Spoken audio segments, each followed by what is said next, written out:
morning. Family and friends, let us begin our service in Aron's memory. I'm Rabbi Eddie Sukal of the Shul.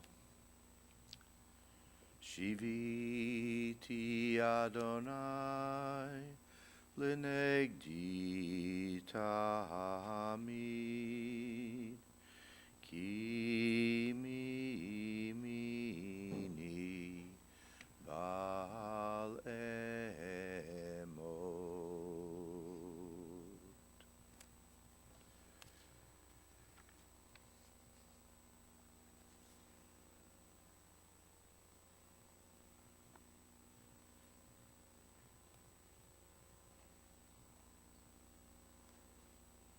Larissa and Vladimir, and to all the family, the grandchildren and great-grandchildren.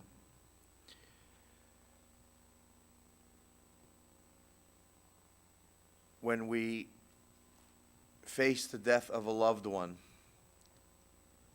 whatever their age, we are mindful of the passing of time. And it may seem that our lives come and go. We're a little bit like a breath, a passing shadow. The Bible says our lives are like grass. It shoots up renewed in the morning, but in the evening it fades and withers.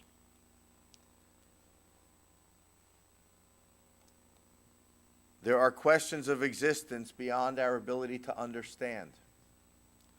But this we do know. Mark the wholehearted, behold the upright. They shall know true peace.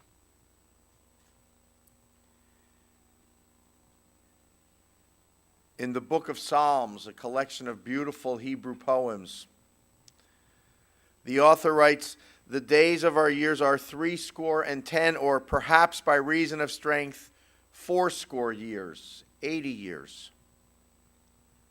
And then he goes on to say that however long our lives may be, teach us to number our days, that we may attain a heart of wisdom. And we ask God to bless us and to establish the work of our hands."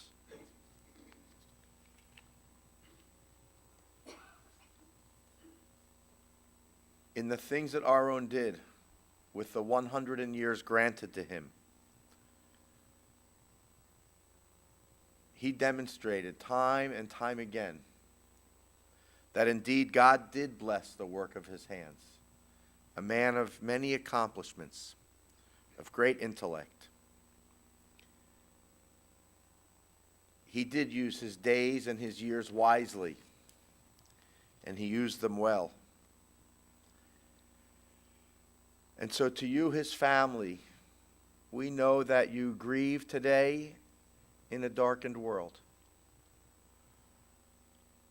We understand that in your silence there is sadness. In your tears there is loneliness. Today is a day of sorrow and grief. We gather with you to comfort you and to console you, to embrace you, so that the presence of loving friends might help you at this time and might comfort you in your grief.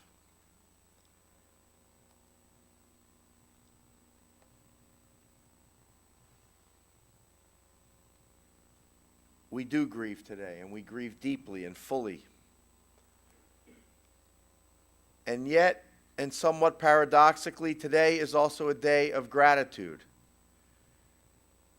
Because while we grieve Aron's death, we are thankful for his life and for the many gifts that he gave to us with his soul and spirit, with his mind and intellect. And so these two things are intermingled, and it's difficult. Grief and sadness on the one hand, and gratitude and thanks for his life on the other.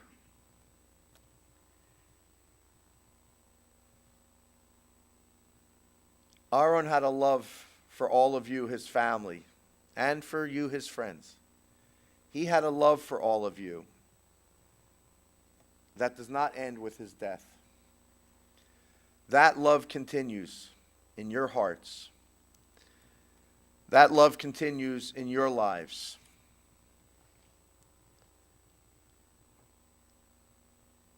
We will miss the companionship of having him with us, but we will always remember what a wonderful man he was.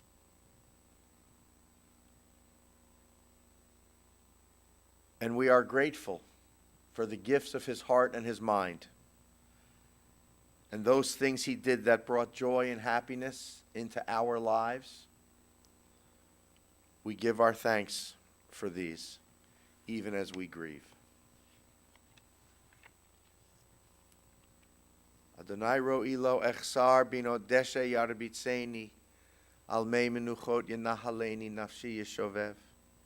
Yancheni v'ma'agalei tzedek lema'an shemo, gam ki elech begeit salmavet lo irara ki ata imadi, shiftecha umishantecha hema yanachamuni. Ta'aroch lefanai shulchan neged sogerai, dishanta v'shemen roshi kosi revaya, ach tov v'chesed yirdefuni, kol yemei chayai, v'shafti b'veit Adonai la'orech yamim. The Lord is my shepherd, I shall not want. God makes me lie down in green pastures and leads me beside the still waters. God restores my soul. O God, you guide me in straight paths for the sake of your name, so that even when I walk in the valley of the shadow of death, I shall fear no evil, for I know that thou art with me. Your rod and your staff, they comfort me. You prepare a table before me in the presence of my enemies. You have anointed my head with oil. My cup overflows. Goodness and mercy shall follow me all the days of my life, and I shall dwell in the house of the Lord forever. Amen. I'd like to call upon Vadim and anyone else in the family that wishes to come forward at this time to share some remembrances.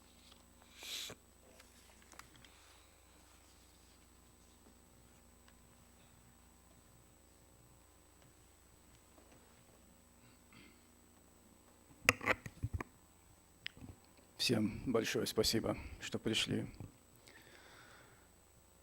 I'll speak for my kids, for my nephews, for the youngest in our family, and then I'll translate.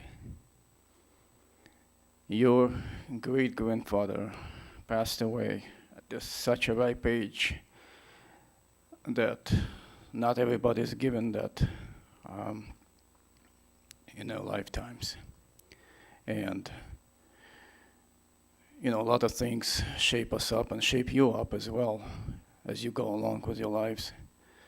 And without even you knowing that, you have experiences, you have the knowledge that you acquire. But you get extremely lucky if you keep the memories of those experiences and you keep them for 100 of years. My grandpa had those memories, and God knows how many times I heard them retold in our living together back in the Soviet Union and in our days here in our last 25 years in this country. He told them many times over. He told us the stories of World War II. He told us the stories of his childhood. Him running away from home at the age of 13, not that I encourage anybody to do that. Making his own living. Getting ahead in his schooling on his own. With his dad mostly being out of the picture. And deceased after the age of 42, with him being only 7. He went on to live on his own in a strange place with no support, just working on a factory, mixing concrete with his feet. He went on to enter a trade school, which was basically work and study, study and work.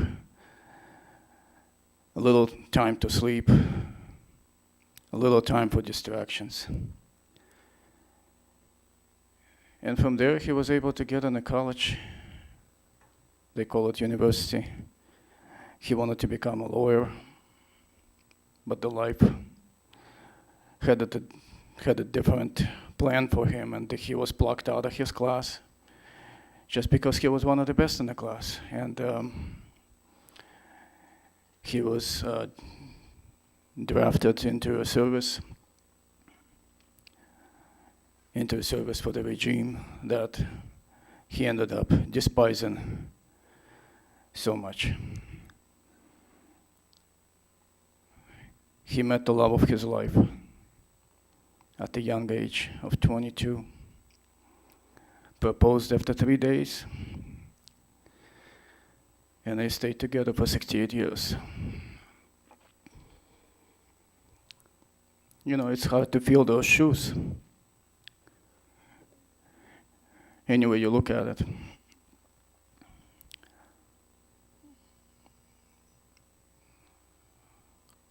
I mean, I can go over a lot of details of his life and biography and what he has done, what he has accomplished, but the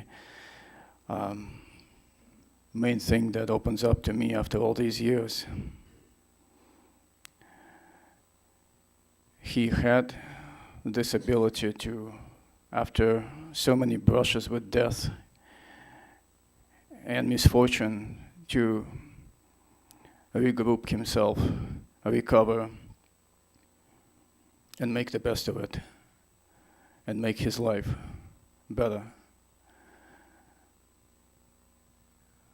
And be able to raise the family that he did. It's amazing that the family later became his main source of inspiration and support, and he trusted everyone in the family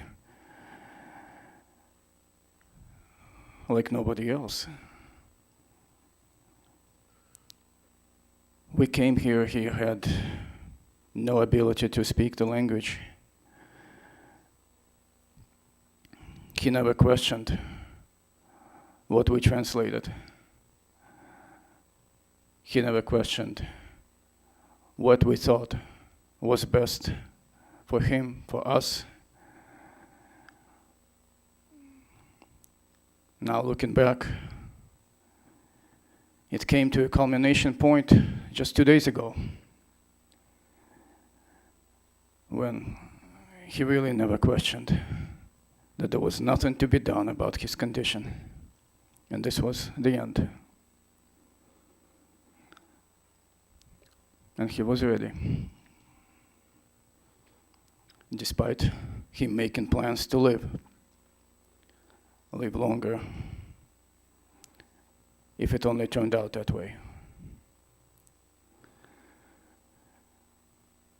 So the kids, I hope, it's not a lesson, it's just something that hopefully we soak in and carry on. That at least some of his character survives in us. Я хочу сказать, что дед прожил очень долгую жизнь, и он всегда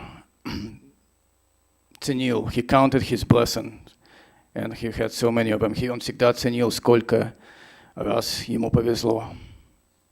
И он помнил те разы, он помнил, как он выжил на фронте и за линией фронта, он помнил, как он выжил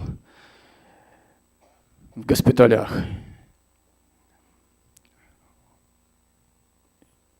Имел он удачные или неудачные операции, имел он удачные или неудачные попытки получить образование. Из 9 детей, которых имела его мать Фрада и его отец Яков, из 9 детей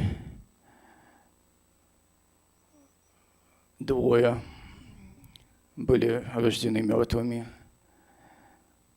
Его младшая сестричка, как он всегда ее помнил, с любовью, умерла в возрасте 3 лет. Конечно, он не знал толком от чего. Он считал, что она умерла от голода. And he thought his younger sister died from hunger, and he might have been right.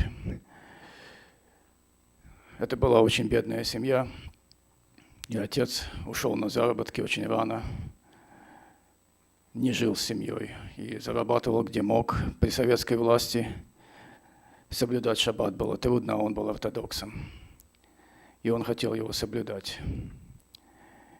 And his dad became unemployable. Его никто не нанимал. Somehow the story goes that he basically died of hunger in 1923. Он построил свою жизнь сам, на самом деле сам, немножко получив заряд энергии и вдохновение от своего старшего брата, который был старше его на 10 лет. Мне лично посчастливилось с ним познакомиться еще в Москве в 1988 году. Он еще был жив. Он прожил всю послевоенную жизнь парализованный, поскольку он был танкистом и был контужен, он ранен больше, чем 2 раза. Горел в танке. И этот брат ему помог выйти вначале на школьное образование и получить интерес к этому. Дед учил такие предметы, как латынь на юридическом факультете, он мне рассказывал. Любил цитировать разные фразы, которые остались у него в голове с тех пор. Это был 1937 год. Его любимая фраза была «В здоровом теле здоровый дух» на латинском. А про войну он рассказывал просто каждый вечер, каждое лето, которое мы проводили вместе на даче. Его походы в окружение, вербовка агентов, поимка шпионов. И все эти приключения, которые, слава Богу, никогда не закончились ни пулей, ни ранением, ни поимкой его, и ни арестом на своей территории.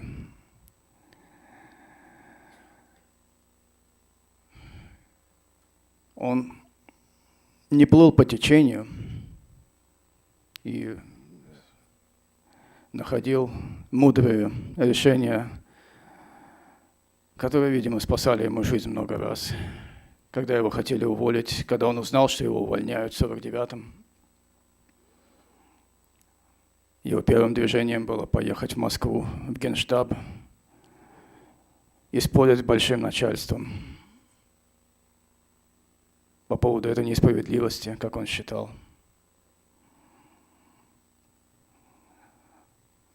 По воле случайности он встретил старого знакомого в коридорах этого аппарата, и они его отговорили. После чего вся семья переехала в Ленинград в 1949 году, и там он начал с безработного, сделал свою жизнь.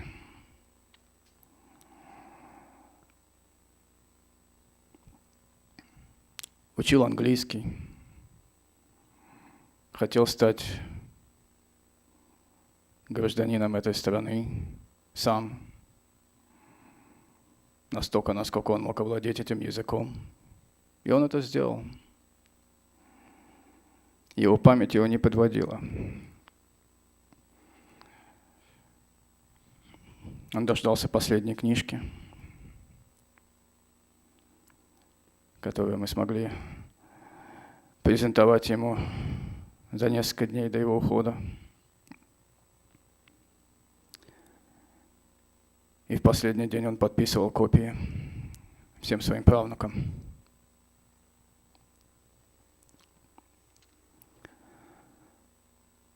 30 числа прошлого месяца, за 2 дня, почти за сутки, он закончил последнее стихотворение. Пожалуй, одно из немногих рукописных стихотворений, которые он написал за последние годы, поскольку с 90 лет он решил пользоваться компьютером. И последние 10 лет он все печатал прямо на экране. Когда-то он мне сказал, что если бы я знал, что столько проживу, я бы научился водить здесь машину. I can go on, and hopefully kids understand Russian just as well. I wish. Вечная ему память. Я никогда не слышал от него никаких негативных, отрицательных слов ни о ком.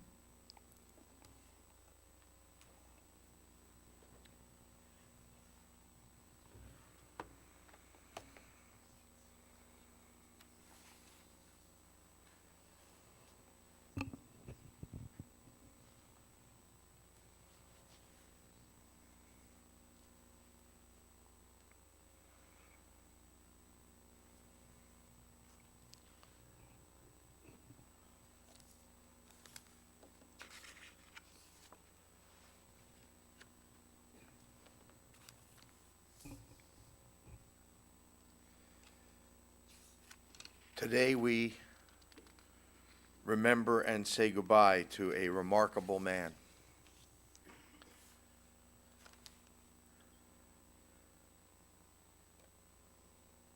He lived a full century, 100 years plus. Born on January 1st, 1917.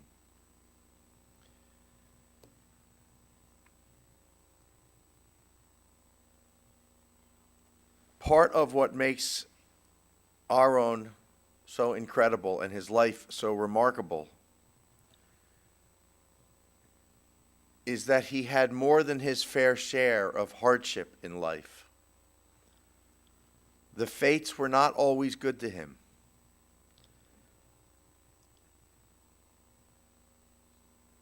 He knew real hunger and poverty. He lost his father at a young age. He went to work when he was what we would today really consider to himself to be a child still.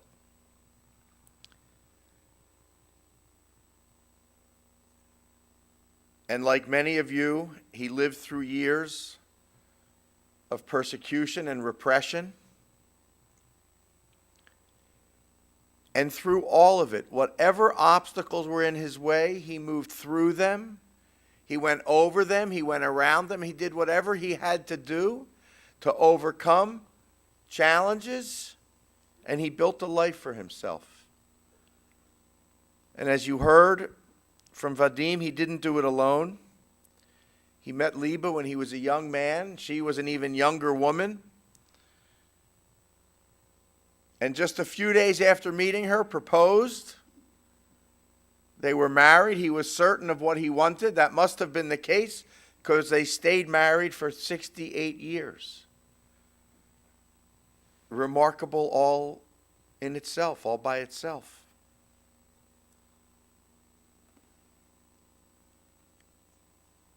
He was a man of incredible, magnificent intellect. He learned and he learned and he learned and he took in knowledge. In time, he turned that into wisdom. He learned whatever skills were necessary for whatever period, phase of life he was in.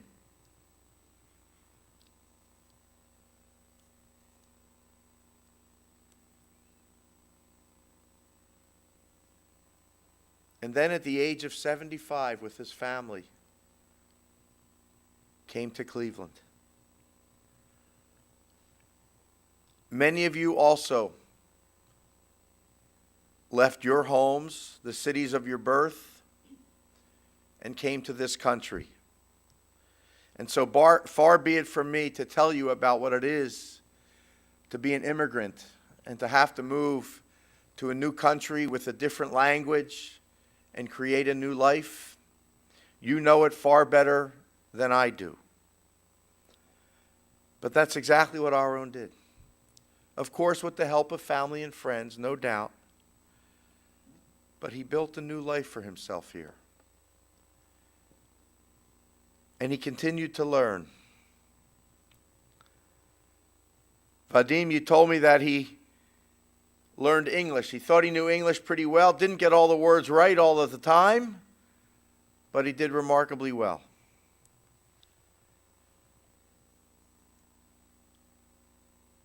And how blessed he was to have a loving family. Larissa and then Vladimir, when you came a few years later, the grandsons, the great-grandchildren, 4 of them, Eugene and Benjamin and Rachel and Joseph. If it's true that children are our investment in the future, grandchildren are a dividend on that investment. They're kind of the interest that we gain. And great-grandchildren, some kind of wild compound interest that makes us rich of heart. And in that sense, Aron and Liba were remarkably blessed to have such a wonderful family, children and grandchildren and great-grandchildren.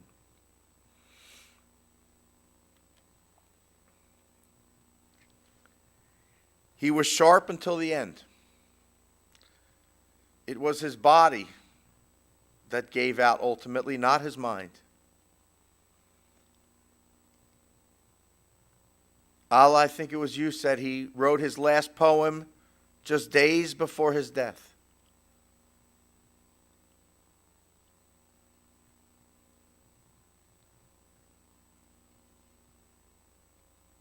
To the children, but even more so to the grandsons and to the great-grandchildren. His life was an example of perseverance, of tenacity, of intellect, of family devotion, of commitment to his highest ideals.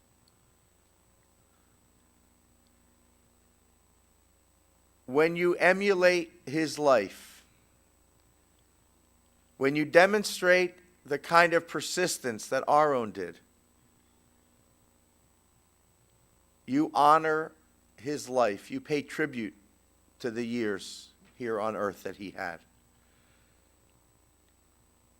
He would want only the best for all of you. Let the way he lived be an example.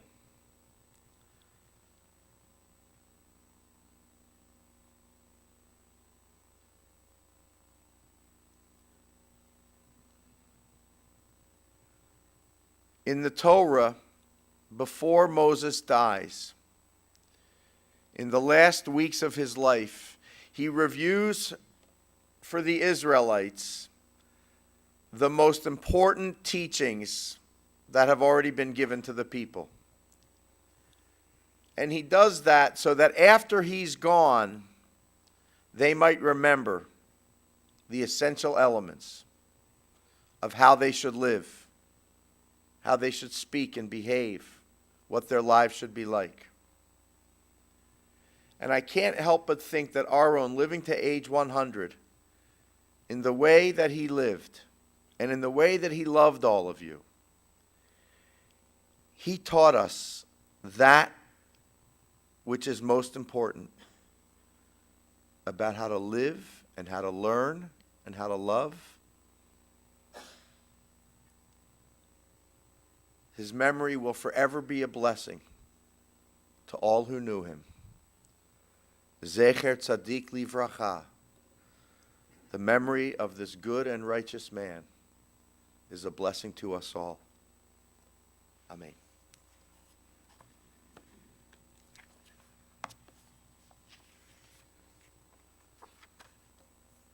Esa eina el harim me'ayin yavo Ezri. Ezri me'im Adonai oseh shamayim va'aretz.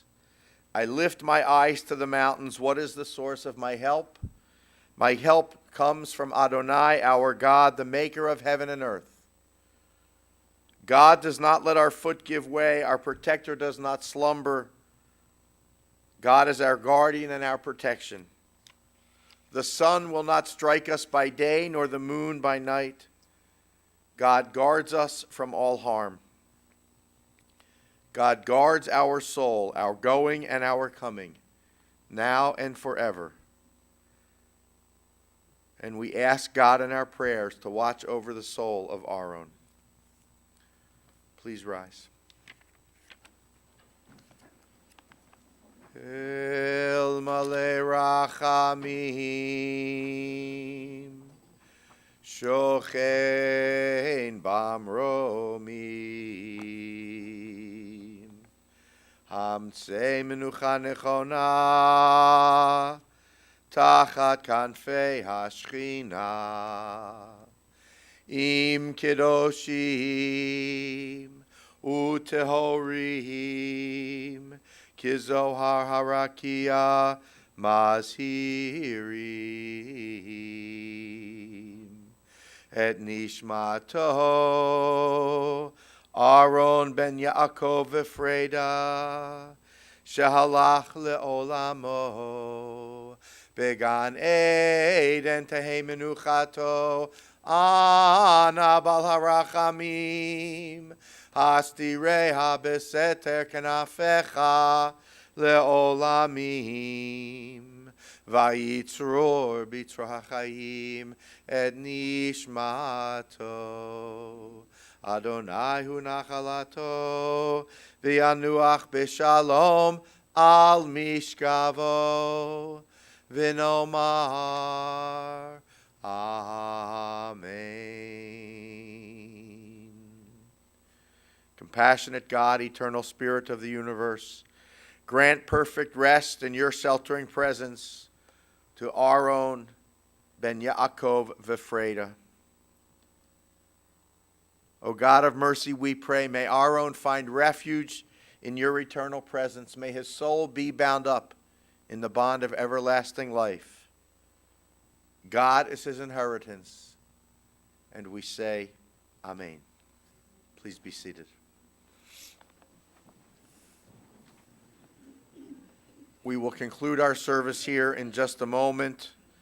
We will continue with the burial service at Mount Sinai Cemetery. Following the burial service, the family has asked me to announce that they will be returning to the Sherwin-Gilmore Catering Center on Mayfield Road for the traditional mourner's meal. And of course, everyone who wishes to join them and be with them and offer words of comfort is invited back there. Oseh shalom bimromav hu ya'aseh shalom. Aleinu ve'al kol Yisrael v'imru amen. May God send peace to those who mourn, peace of mind and peace of heart. And may God comfort you who mourn. Amen.